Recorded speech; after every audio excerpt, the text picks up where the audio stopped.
Hello दोस्तों, मैं यशवंत इस AI अब चैनल में आपका बहुत बहुत स्वागत करता हूं। दोस्तों आज हम यहां पर स्टार्ट करेंगे बिग डेटा के ट्यूटोरियल को।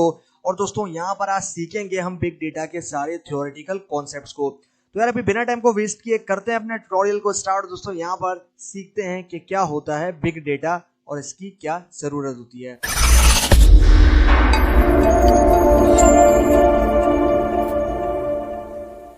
तो दोस्तों सबसे पहले हम यहाँ पर डिस्कस करेंगे जरा एजेंडा को। और दोस्तों यहाँ पर हम जो है वो एजेंडा के अंदर ये सारे चीजों को डिस्कस करने वाले हैं। तो भाई हम लोग यहाँ पर देखेंगे एजेंडा को। तो एजेंडा के अंदर भाई हमारे पास सबसे पहले आ जाता है व्हाट इज डेटा, कि हम यहाँ पर समझेंगे डेटा क्या है। उसके बाद हम समझेंगे यहाँ पर व्हाट इज बिग डेटा।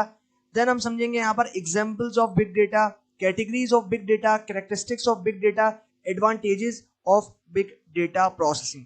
तो ये जो है ये सारे इंपॉर्टेंट टॉपिक्स हैं जो कि हम लोग यहाँ पर डिस्कस करेंगे और मैं जो है वो आपको यहाँ पर एजेंडा बता चुका हूं। तो चलते हैं दोस्तों, स्टार्ट करते हैं पहले टॉपिक से जो कि है व्हाट इज डेटा। तो दोस्तों यहाँ पर हम लोग सीखेंगे कि डेटा जो है वो क्या होता है, क्योंकि हमें सबसे पहले यहाँ पर जानना ये इंपॉर्टेंट है कि बिग डेटा तो हमें पता है, लेकिन डेटा क्या होता है और डेटा की इंपॉर्टेंस जो है वो क्या होती है वो हम सीखेंगे। ओके, तो हम लोग यहाँ पर सीखेंगे what is data. The quantities, characters or symbols on which operations are performed by a computer, which may be stored and transmitted into the form of electrical signals and recorded on magnetic, optical or mechanical recording media। अब दोस्तों data क्या है?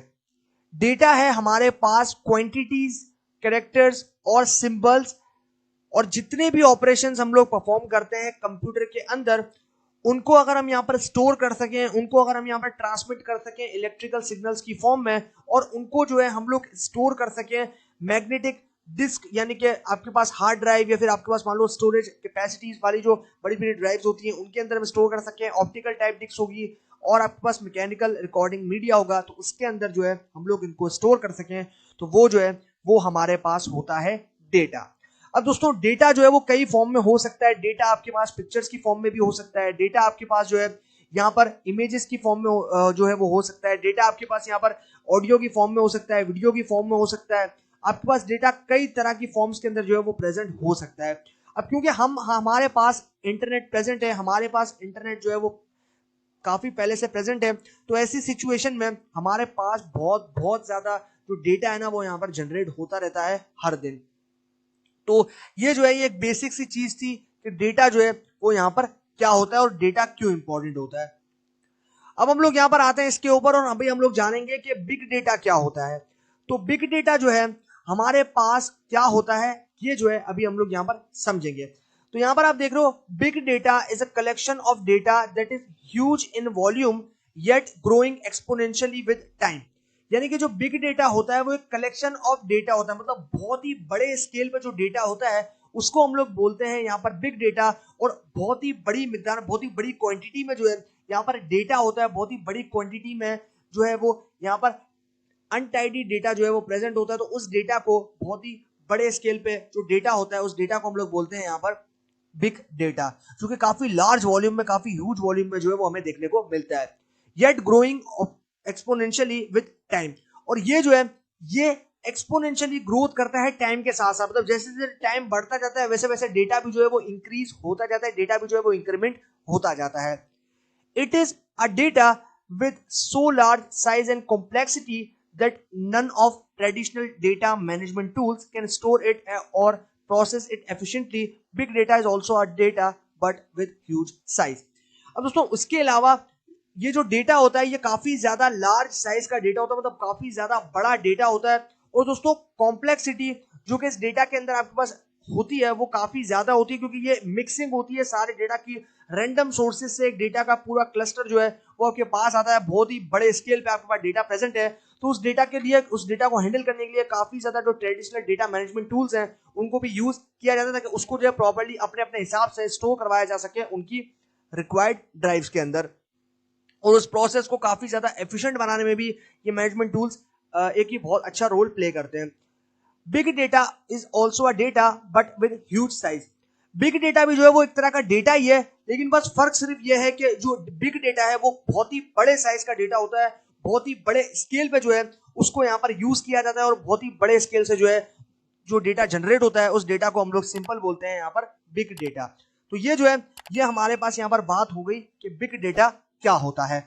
अब हम यहाँ पर चलते हैं आगे और अभी हम लोग यहाँ पर सीखते हैं एग्जाम्पल्स ऑफ बिग डेटा, यानी कि अभी हम लोग बिग डेटा की एग्जाम्पल्स को जो है वो यहाँ पर देखेंगे।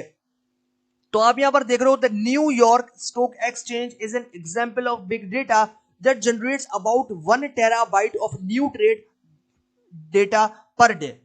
अब इसका सबसे अच्छा एग्जाम्पल ये है कि जो न्यूयॉर्क स्टॉक एक्सचेंज है उसकी एग्जाम्पल हमें यहाँ पर इन्होंने बताई है। अब इसके अंदर वो कहते हैं कि भाई जो बिग डेटा है न्यूयॉर्क स्टॉक एक्सचेंज का वो काफी ज्यादा होता है, मतलब 1 टेराबाइट जो है डेटा वो हर एक न्यू ट्रेड के अंदर पर डे जनरेट होता है, यानी कि बहुत बहुत बड़ी क्वांटिटी में, बहुत ही बड़ी जो है मिकदार में डेटा जो है वो यहाँ पर जनरेट होता रहता है। तो ये हमारे पास था काफी कमाल का एग्जाम्पल और वो एग्जाम्पल था न्यूयॉर्क स्टॉक एक्सचेंज का। उसके बाद हमारे पास आता है सोशल मीडिया। सोशल मीडिया भी एक काफी अच्छा सोर्स है डेटा को जनरेट करने का, और लोग क्योंकि आजकल इंटरनेट को तो यूज करते ही हैं तो वो इंटरनेट से डेटा को जनरेट कर रहे हैं और सोशल मीडिया से काफी ज्यादा डेटा को जनरेट करते हैं, जैसे कि फेसबुक होगा, इंस्टाग्राम होगा, यूट्यूब होगा और आपके पास गूगल होगा। तो ये सारे जो है ये सारे सोशल मीडिया प्लेटफॉर्म्स हैं जहां से जो है डेटा बहुत बड़ी क्वांटिटी में जनरेट होता है, अलग अलग फॉर्म्स में और अलग अलग जो आपके पास यहाँ पर उनके फेजेस होते हैं उनके हिसाब से वो जनरेट होता रहता है। कोई डेटा होगा पिक्चर की फॉर्म में जनरेट हो रहा है, कोई डेटा होगा वीडियो की फॉर्म में जनरेट हो रहा है, कोई टेक्स्ट की फॉर्म में जनरेट हो रहा है, मतलब डिफरेंट जो आपके पास यहाँ पर डेटा है ना उनकी फॉर्म्स होती हैं, उस फॉर्म से अकॉर्डिंगली जो है वो डेटा जनरेट हो रहा है। अब आपके सोशल मीडिया की बात आती है तो the statistic shows that 500 plus terabytes of new data get ingested into the database of social media site Facebook। अब जो स्टैटिस्टिक्स है उसके अकॉर्डिंगली जो है 500 से ज्यादा यानी कि 500 plus terabytes of new data, यानी कि 500 से ज्यादा टेराबाइट्स डेटा जो है नया डेटा वो हमें यहां पर देखने को मिला। कहां से? सोशल मीडिया के डेटा बेसिस से, जैसे कि फेसबुक होगा जो कि काफी ज्यादा उनके अपने डेटा बेसिस हैं, उनके अंदर से जो है यहाँ पर 500 से ज्यादा टेराबाइट्स का डेटा जो कि नया डेटा था बिल्कुल वो जनरेट हुआ है every day. This data is mainly generated in terms of photos and videos, uploads, messages, exchanges, putting comments। अब ये डेटा जो है ये बेसिकली मेनली जनरेट होता है कुछ इन टर्म्स है, जैसे कि मैं आपको अभी बता चुका हूं कि जैसे फोटोज ये भी एक डेटा है, वीडियोस ये भी एक डेटा है, अगर आप कुछ चीज अपलोड करते हो ये भी एक डेटा है, मैसेजेस एक्सचेंज करते हो ये भी एक डेटा है, कमेंट्स को देते हो ये भी एक डेटा है। ये क्या? ये सारे डेटा है जो कि हम लोग यहाँ पर यूज करते हैं। तो ये जो है ये हमारे पास यहाँ पर फोटोज होंगी, वीडियोस की फॉर्म में होगा डेटा, मैसेजेस की फॉर्म में होगा, टेक्स्ट की फॉर्म में होगा, आपके पास अलग अलग डिफरेंट फॉर्म्स के अंदर जो डेटा है वो प्रेजेंट होता है। उसके बाद a single jet engine can generate 10 plus terabytes of data in 30 minutes of flight time. अब ये जो एक सिंगल जेट इंजन है वो यहाँ पर 10 plus terabytes of data generate करता है, वो भी सिर्फ 30 मिनट में एक फ्लाइट के टाइम पे। With many thousands flights per day, generation of data reaches up to many petabytes। और सिर्फ एक फ्लाइट से आपके पास 10 से ज्यादा यानी कि 10 प्लस टेराबाइट जो है वो सिर्फ एक फ्लाइट 3 मिनट में जनरेट कर रही है डेटा। तो सोचो सारी फ्लाइट्स कितने जो डेटा है वो जनरेट करेगी। तो यहां पर आपके पास यही कह रहा है कि with many thousand flights per day generation of data reaches up to many petabyte, यानी कि आपके पास दिन भर में जितनी भी फ्लाइट्स होती हैं उनके अंदर जो डेटा है वो आपके पास पेटाबाइट से ज्यादा चला जाता है, इनके पेटाबाइट्स तक पहुंच जाता है। तो ये हमारे पास जो है डेटा की जनरेशन। और दोस्तों ये जो सोर्सेज हैं ये तो मैंने कम बताई हैं, इसके अलावा और कितनी ज्यादा सोर्सेज हैं ये शायद आप इमेजिन भी नहीं कर सकते हैं, क्योंकि डेटा जो है वो एक बहुत ही इंपॉर्टेंट फ्यूल है आज के टाइम पे। बिजनेसेस हो, आपके पास स्मॉल स्केल बिजनेसेस हो, आपके पास स्टार्टअप्स हो, आपके पास स्कूल्स हो, आपके पास यूनिवर्सिटीज हो, आपके पास कॉलेजेस हो, आपके पास कुछ भी हो, आप जो है डेटा को हर जगह देखोगे और डेटा जो है वो आपको हर जगह जो है वो देखने को मिलेगा। कोई भी ऑर्गेनाइजेशन, कोई भी बिजनेस, कोई भी आपके पास प्रोफेशंस हो उनमें डेटा जो देखने को मिलेगा ही मिलेगा। तो ये जो है ये आप अपने जो ज़हन है उसमें बिठा लो। ओके, तो ये हमारे पास एग्जांपल्स हो गई भाई बिग डेटा की। अब हम बात करेंगे जरा कैटेगरीज ऑफ बिग डेटा, यानी कि बिग डेटा की कैटेगरीज की बात करेंगे, जिसमें आपके पास स्ट्रक्चर्ड डेटा है, अनस्ट्रक्चर्ड डेटा है और सेमी स्ट्रक्चर्ड डेटा है। 3 कैटेगरीज है बिग डेटा की, स्ट्रक्चर्ड, अनस्ट्रक्चर्ड और सेमी स्ट्रक्चर्ड। सबसे पहले स्ट्रक्चर्ड की बात करते हैं। तो any data that can be stored, accessed and processed in the form of a fixed format is termed as structured data. कोई भी डेटा जो कि स्टोर्ड है उसको एक्सेस किया जाए और उसको प्रोसेस किया जाए और उसकी जो फॉर्म हो वो एकदम फिक्स्ड फॉर्मेट में हो, मतलब प्रॉपर फॉर्मेट में हो, तो उस डेटा को हम कहते हैं structured data. Over the period of time, talent in computer science has achieved greater success in developing techniques for working with such kind of data। आपके पास जो टैलेंट है कंप्यूटर साइंस के अंदर, यानी कि टाइम के साथ साथ, टाइम के बढ़ते आपके पास जो टैलेंट है कंप्यूटर साइंस के अंदर, वो अचीव करा ग्रेटर सक्सेस, जो कि डेवलपिंग हुई नई नई टेक्निक्स को जब वो यूज करते हैं अपने डेटा के ऊपर, उसको जो है यूज करते हैं। Where the format is well known in advance and also drive in value out of it.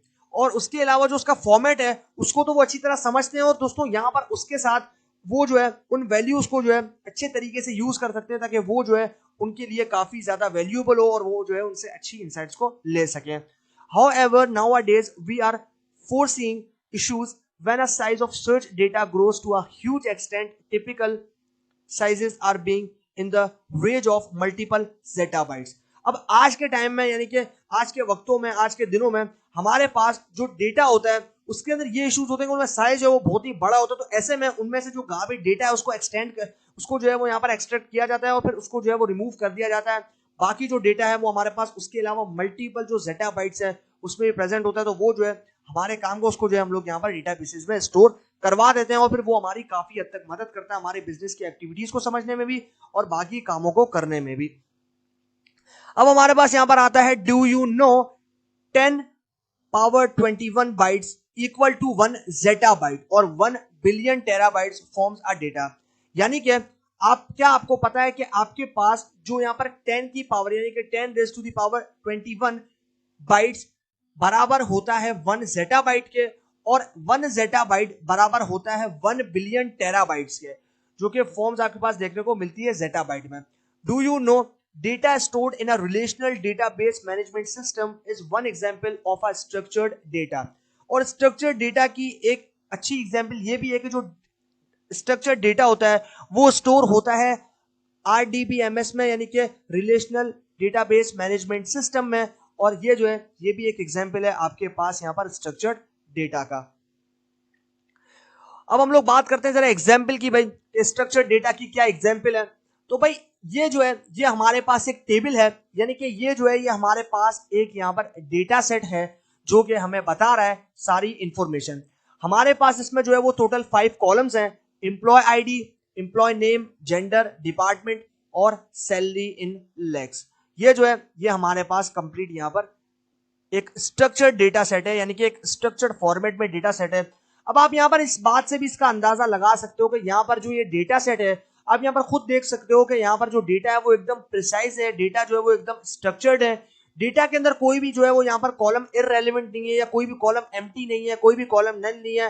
सारी जो डेटा सेट है वो एकदम प्रॉपर फॉर्मेट में हमें देखने को मिल रहा है। तो ऐसे प्रॉपर और स्ट्रक्चर्ड फॉर्मेट में जो डेटा होता है उसको हम बोलते हैं स्ट्रक्चर्ड डेटा। ठीक है, ये जो है ये हमारे पास यहाँ पर देखने को मिल रहा है। ओके, तो हमारे पास आप यहाँ पर देख रहे हो ये स्ट्रक्चर्ड डेटा की जो एग्जांपल्स है वो आपको देखने को मिल रही है, जिसमें आपके पास सारी चीजें एकदम प्रिसाइजली और एकदम सीक्वेंशियल मैनर में जो है वो अलाइन है, और हमें एकदम क्लियर इंफॉर्मेशन इसको देखने से पता चल रही है। अब हम यहाँ पर बात करते हैं जरा अनस्ट्रक्चर्ड डेटा की एग्जांपल्स के बारे में।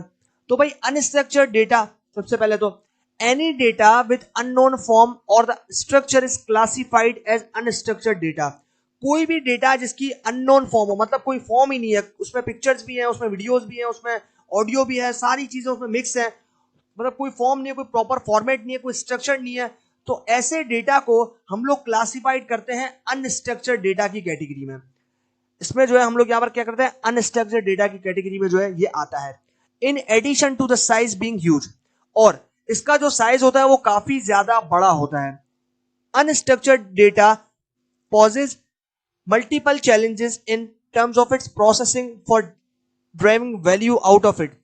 इसके अंदर हमारे पास सबसे मुश्किल चैलेंजेस ये होते हैं कि जब हम इसको प्रोसेस करते हैं तो इसके अंदर जो है हमें इसको प्रोसेस करते टाइम काफी ज्यादा जो है वो यहाँ पर चैलेंजिंग इन्वायरमेंट का जो है वो सामना करना पड़ता है, और हमें जो है यहाँ पर इसके अंदर से वैल्यूज जो है वो निकाल लेते हैं, लेकिन ये है कि उसको काफी ज्यादा चैलेंजिंग होता है उसके जो है वो प्रोसेस करना, क्योंकि इसमें सारी चीजें जो है वो मिक्स होती है, तो उनको अलग अलग करना भी एक बहुत ही चैलेंजिंग भरा काम है।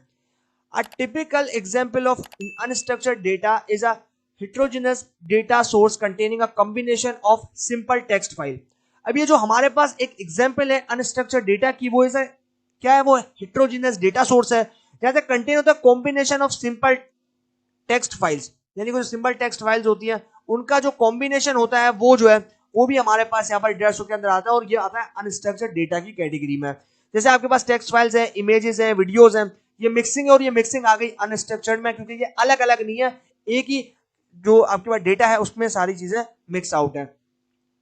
Now data organisations have wealth of data available with them, but unfortunately आपके पास जो डेटा ऑर्गेनाइजेशंस, यानी कि जो आपके पास अभी आज के दिनों में जो आपके पास ऑर्गेनाइजेशंस हैं उनका जो वेल्थ है वो है डेटा जो उनके पास अवेलेबल है विद देम, बट अनफॉर्चुनेटली, लेकिन अनफॉर्चुनेटली जो है वो कुछ हद तक उनको जो है वो यहाँ पर क्लीन कर, क्योंकि हमारे पास जो कॉम्प्लेक्सिंग प्रोसेस होता है ना इसको क्लीन करने का, जो हमारे पास अनस्ट्रक्चर्ड डेटा होता है इसको स्ट्रक्चर फॉर्म में लेकर आने का, ताकि हम जो है इसको प्रॉपर्ली समझ के इनसाइट्स को पिक कर पाए।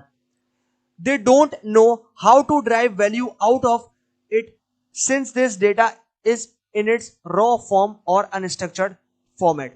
हमारे लिए हम अगर पता करें कि they don't know, कि हमें नहीं पता how to derive value, कि हम किस तरीके से इसमें से वैल्यूज को निकाल सकते हैं, तब जब हमारे पास ये एकदम रॉ फॉर्म में हो या फिर एकदम अनस्ट्रक्चर्ड फॉर्मेट में हो।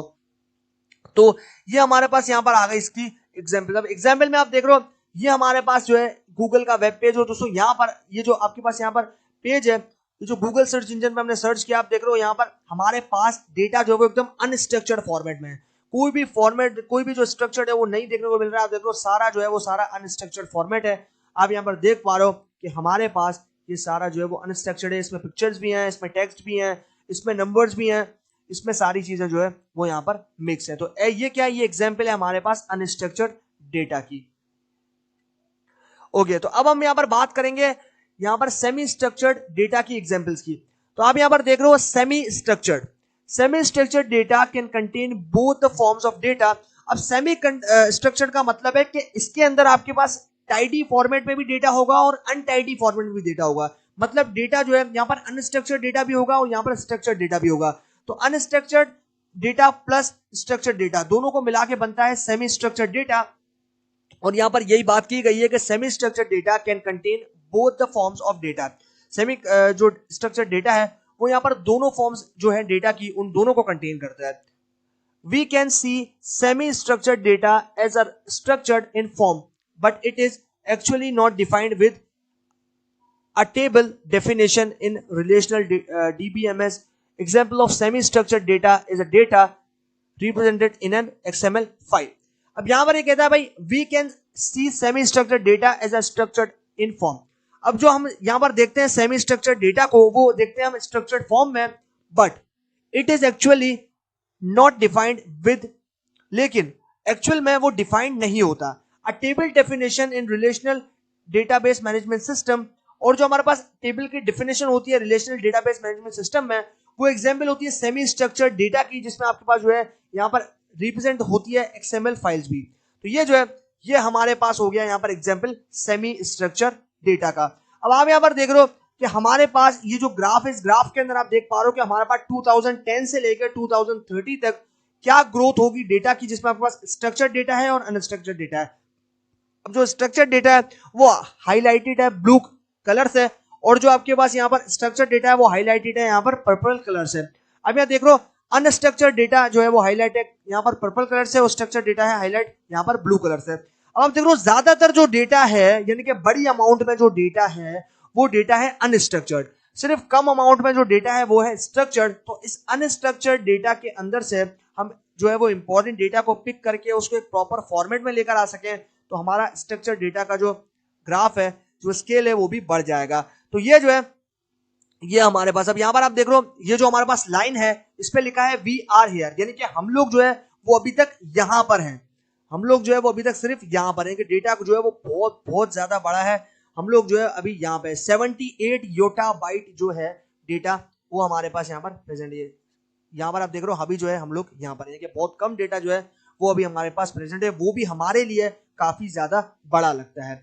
तो ये हो गया भाई हमारे पास यहाँ पर इस बिग डेटा का जो है ट्यूटोरियल।